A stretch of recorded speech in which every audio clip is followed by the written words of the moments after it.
আদা, রসুন, কাঁচা লঙ্কা, টমেটো এগুলি আমি এখানে পেস্ট করব।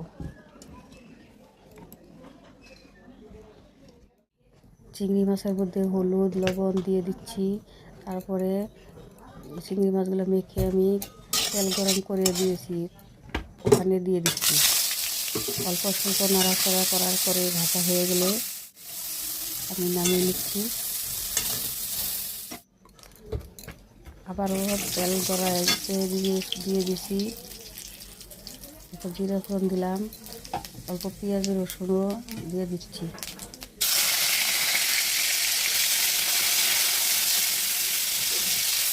তারপর লাল লাল হয়ে গেলে এখন আমি আলু আর কাটা কুচি করে কাটা পেঁয়াজ দিয়ে দিচ্ছি। এখানে দিলাম আমি হলুদ লবণ দিয়ে হালকা করে লালচে করে ভেজে নিচ্ছি। ভেজে নেওয়ার পর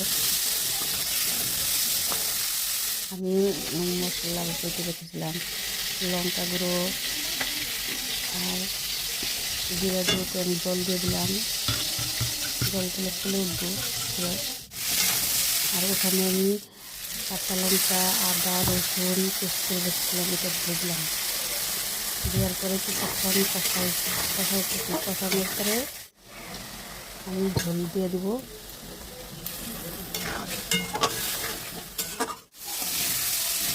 তারপর কষানো হয়ে গেছে, আমি জল দিয়ে দিচ্ছি। কিছুক্ষণ ফুটে গেলেই চিংড়ি মাছগুলো দিয়ে আমি তরকারি নামিয়ে নেব।